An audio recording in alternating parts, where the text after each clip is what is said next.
Le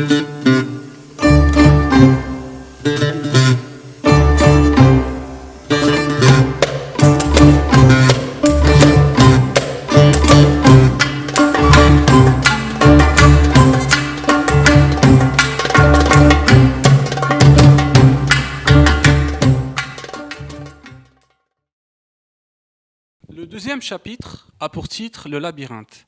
Il constitue un tiers du volume total du livre et se déroule lors du voyage de Aube, de Oran, vers Hadshikala, qui est un petit village perdu, non loin de Rélizen.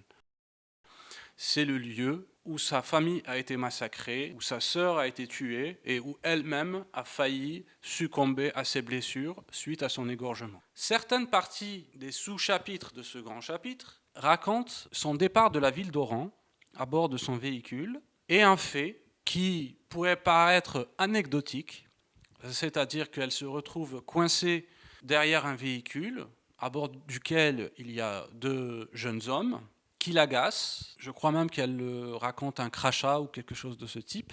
Elle décide de les doubler, de les dépasser et de leur faire un doigt d'honneur. Suite à ce geste, il y a un pneu qui crève et se retrouve coincé sur la voie. La voiture qui a été doublée, au bord de laquelle il y a deux jeunes hommes, la rattrape, descendent et l'agressent, désossent sa voiture et volent tout ce qu'ils peuvent voler. Elle a donc décidément pas beaucoup de chance, puisqu'il lui arrive encore une fois une agression de la part de jeunes Algériens. Suite à cette agression, Aube s'évanouit et est retrouvée par des gendarmes qui la conduisent au central, l'interrogent. Sa cicatrice, encore une fois, les met mal à l'aise. On lui fait passer une déposition formelle et on la laisse repartir.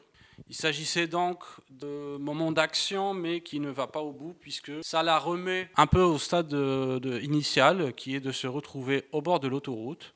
Et c'est là que Aïssa s'arrête, la voyant, la prend un peu en pitié et l'embarque. Il raconte également une partie de la biographie de Aube, la partie de sa rencontre avec son copain, qui lui a fait un enfant, qui s'appelle Mimoun. Et on apprend aussi un peu sur la vie de Mimoun.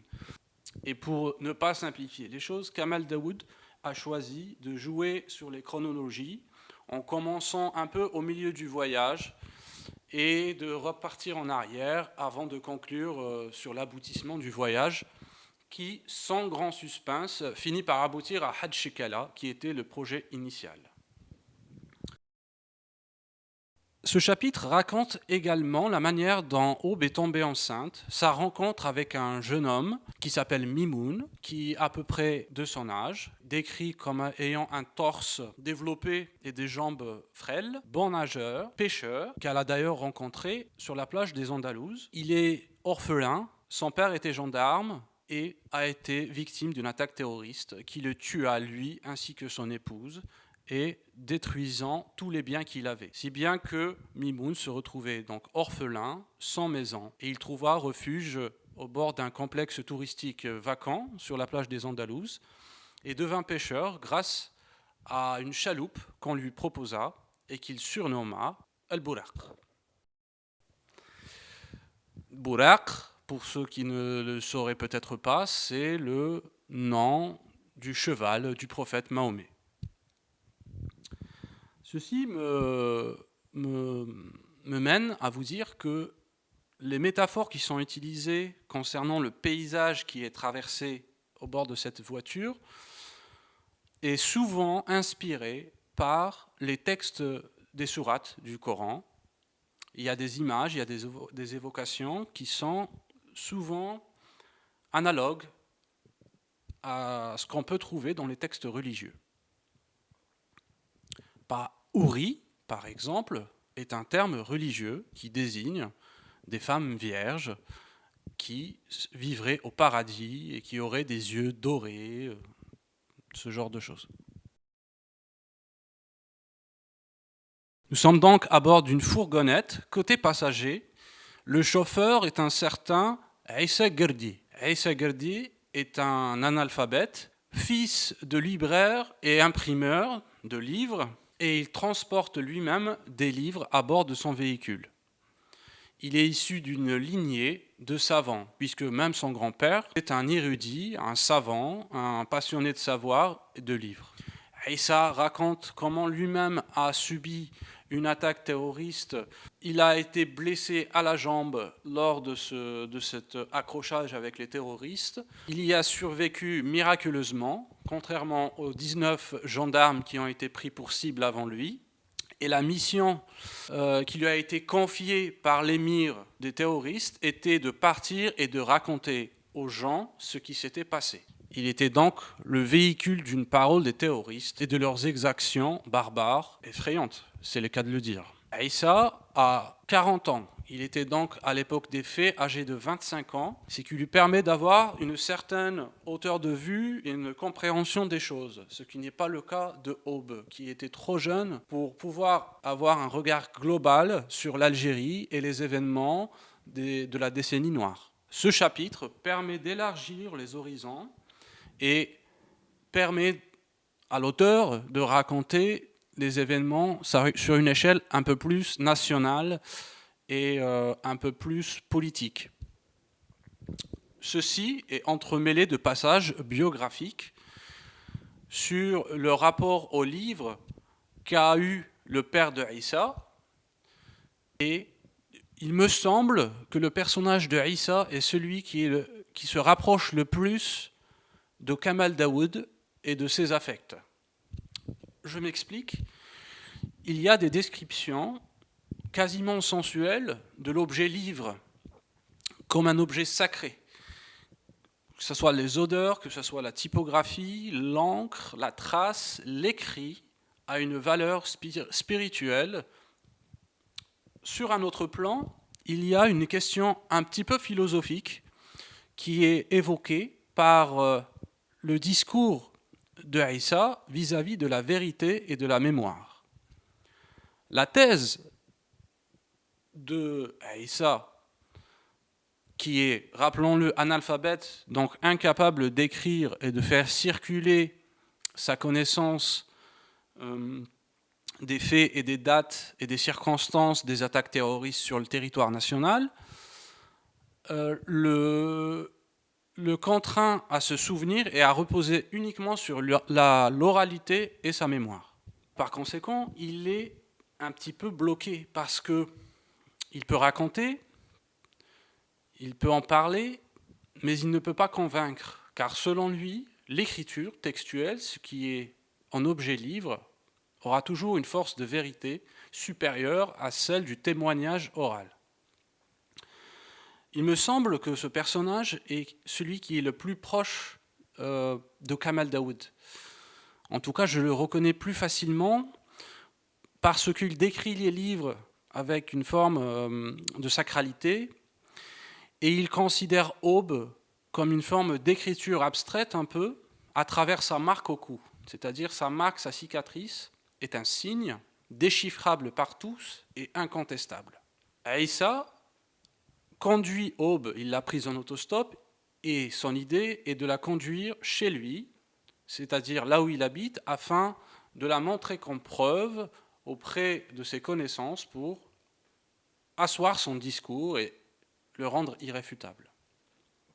Puisqu'il ne sait pas écrire, il va utiliser Aube comme preuve écrite. Le frère de Issa s'appelle Ben Badis, voilà, inspiré par le savant Ibn Badis, et qui est lui à l'opposé de Issa. Ibn Badis a fait des études et a suivi en quelque sorte le chemin de son père en allant à l'université et en devenant enseignant. Ben Badis a épousé une femme algéroise, boudeuse, j'ignore pourquoi cette algéroise est boudeuse, mais c'est dans le texte. Il a eu une petite fille qu'il a appelée Keltoum et que Issa préfère surnommer Cindy Bell. Et malheureusement, Cindy Bell a vécu un peu le même sort que Aube, c'est-à-dire que, en plus d'avoir eu un cancer, elle a subi une attaque terroriste qui la visait elle ainsi que ses parents qui transportaient des livres et ils ont été attaqués pour cela. Elle a été égorgée, a survécu un peu puis a fini par succomber à ses blessures. C'est un détail de l'histoire, mais que nous allons revoir à la fin du 3e chapitre. Donc il était nécessaire de vous le dire. Le paradoxe que l'on peut facilement relever, c'est les références aux textes sacrés religieux directement, dans la construction des personnages, puisque dans le cas de Aube, comme dans le cas de Aïssa Gerdi, nous avons affaire à des personnes qui ont été témoins et qui ne sont pas crus. Donc ça me rappelle pas mal de prophètes, que ce soit le prophète Mohammed qui ne savait pas lire, qui était analphabète, comme Aïssa Gerdi, que ce soit le prophète juif Moïse, qui, dit-on, était lent de bouche et de langue, et qui devait passer alors par son frère Aaron pour s'adresser au peuple et faire passer son message. Il met un peu des parallèles plus ou moins appuyés avec des figures religieuses. Je pense que c'est une volonté claire de Kamal Daoud de faire ressembler ces personnages à des prophètes ou à des mythologies. Rappelons que l'incipit introduisant le roman est un épisode mythologique. Il y a donc bien cette volonté de d'écrire plus qu'un roman, mais presque un nouveau Coran, un nouveau Coran laïque. Et si on veut trouver un peu d'ironie dans tout ça, c'est que, avec toute la bonne volonté dont fait preuve Kamal Daoud pour se démarquer de l'Algérie, eh bien, en même temps, lorsqu'il puise des références, eh bien, il se tourne pas vraiment vers l'Algérie, mais vers le Moyen-Orient. Keltoum, chanteuse du Moyen-Orient, Houri, référence du Coran, référence au désert. Donc tout ça, c'est comme si l'Algérie, pour Kamal Daoud, elle est intéressante par son côté moyen-oriental. Alors, c'est tout à fait respectable, ça fait partie de la composante culturelle de ce pays. Mais, pour moi, ça manque un peu de localisation et de spécificité.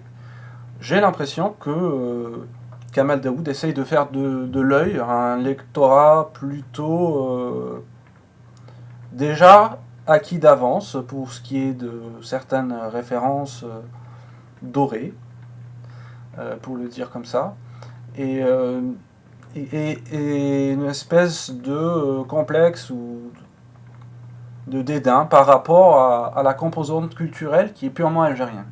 Il y a un passage particulier que je voulais évoquer avec vous qui parle de la vérité, de la question de la vérité, du témoignage, de la mémoire et de l'oubli. Ces mots sont attribués à Issa, mais je pense que c'est surtout Kamal Daoud qui s'exprime. Issa dit que la vérité n'est pas nécessaire. Parfois, le mensonge, ou l'excès, l'exagération, est nécessaire pour dire une vérité qui est plus profonde. C'est une thèse avec laquelle on peut être d'accord ou pas d'accord, mais il faut la poser et il faut, je pense, la prendre en considération pour l'analyse finale de ce livre. Cette observation peut être mise en parallèle avec ce qu'est le travail d'un romancier. Un romancier, lorsqu'il raconte une fiction, peut avoir recours à l'exagération par son style, en accentuant certains faits dans son scénario, pour susciter l'émotion, pour susciter l'engagement du lecteur. Le problème, c'est qu'on ne peut pas opérer cette mise en parallèle lorsqu'il s'agit d'un roman historique, avec une partie documentaire, et lorsqu'on se décrète comme une voix qui dit des choses qui sont censurées, qui sont mises de côté. À ce moment-là, la responsabilité face à l'histoire est engagée chez l'auteur. Et donc, il doit s'astreindre à une rigueur, à une précision dans la manière de raconter les faits, et aussi les faits en eux-mêmes, leur teneur. Sur un deuxième plan, l'exagération ne veut pas toujours dire engagement de la sensibilité du lecteur et de son attention.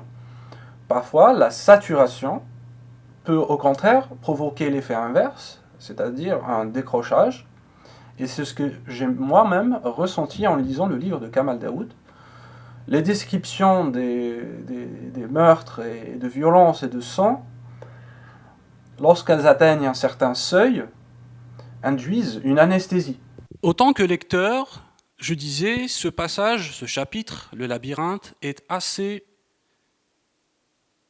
difficile à lire et à suivre, tant la chronologie est mélangée, et tant la densité biographique des différents personnages qu'on ne rencontre pas, mais qu'on nous raconte, sans qu'ils n'existent vraiment, est riche. Il y a des ramifications, il y a des détails, il y a des détours qui, moi, me laissent perplexe quant à leur pertinence. Selon moi, le chapitre Le Labyrinthe est tout à fait dispensable. C'est-à-dire qu'on peut passer du chapitre 1, qui doit se terminer vers la page 100, et sauter à la page 300. En effet, le labyrinthe ne rajoute pas une nouvelle vision par rapport à celle de Aube. On reste toujours sur le même type d'écriture, c'est-à-dire un monologue de Issa Guerdé, qui raconte son histoire, qui raconte l'histoire de sa famille et qui raconte aussi les modalités d'attaque des terroristes. Je parlais d'un spectre de vision un peu plus large, donc on va plus parler de l'Algérie en son ensemble, plutôt que sa seule histoire à lui. Mais néanmoins, cela continue dans le même sens, en quelque sorte. Ça reste immobile. Il n'y a pas de contradiction ou de nuance ou d'éléments nouveaux vis-à-vis des affects, vis-à-vis du regard sur la décennie noire. Cela fait donc un petit peu répétitif. Soulignons ici que Kamal Daoud emploie le jeu pour un personnage féminin qui a 26 ans et qui est coiffeuse, donc c'est Aube, et il l'emploie également pour un personnage qui a 40 ans, qui est analphabète, et qui s'exprime peu ou prou exactement de la même manière. La seule différence qui apparaît dans le discours de Issa Guerdé, c'est l'expression « Wallah ». Souvent, ces phrases se terminent par « Wallah ». Rajoutant aussi qu'il n'a pas le même rapport à la religion, dans le sens où ça reste quelqu'un de pieux qui fait la prière, et qui croit en Dieu, et qui conserve les valeurs de l'islam.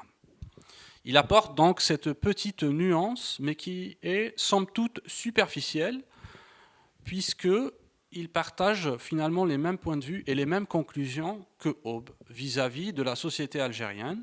Il vit lui-même comme un errant des routes, en rupture de la société, et ne démordant pas de son obsession des traumatismes de la décennie noire.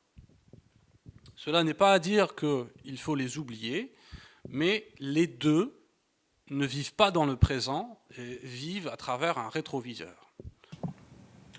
Cette manière d'occuper l'espace du livre, qui est proche des 2/3, à deux victimes isolées, deux cas isolés, individuels, donne le sentiment, à qui ne connaîtrait pas la société algérienne, qu'elle est constituée d'une grande majorité de complices de l'extrémisme islamiste, ou de personnes tout simplement restées au stade du Moyen-Âge.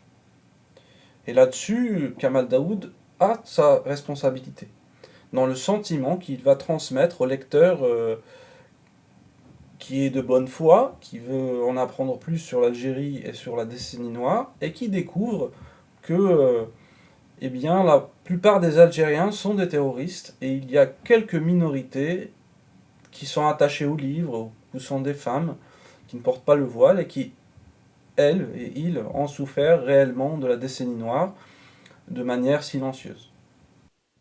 Autre élément littéraire nouveau dans l'expression de Issa sous la plume de Kamal Daoud, ce sont les passages en forme d'inventaire, c'est-à-dire des passages assez difficiles à lire ennuyeux à lire, qui consiste à écrire, concilier des noms, des prénoms, des lieux, des nombres de victimes, des dates, que Issa s'amuse comme ça à débiter aux oreilles de Aube et qu'on doit lire. Au montage, je me suis dit que ça aurait pu être une belle idée littéraire si Kamal Daoud avait saisi l'opportunité de transformer le support feuille de son bouquin en un support comme un monument aux morts, c'est-à-dire une surface sur laquelle on écrit la date, le nom et le lieu de naissance d'une personne qui est décédée, afin de s'en souvenir. Mais en l'implémentant ainsi dans un discours, entre deux discours, eh bien, on passe à côté de cette potentialité malheureusement.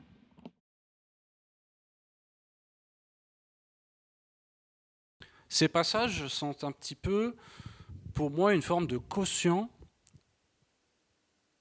qu'a prise Kamal Daoud sur le fait qu'il n'y ait pas assez de faits concrets qui sont racontés.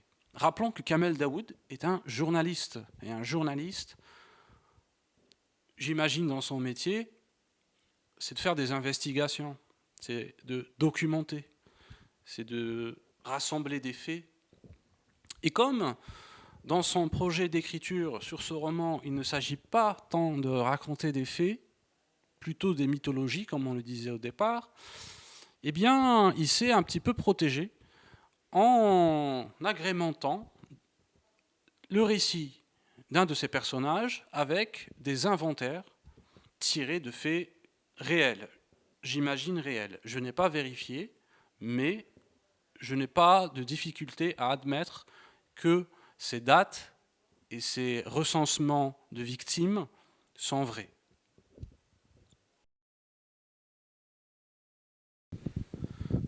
Le personnage de Issa et le fait que les énumérations se répètent induit le fait que le souvenir est la mémoire, pardon, est un bien absolu et que l'oubli, l'amnésie, est un mal absolu. La résilience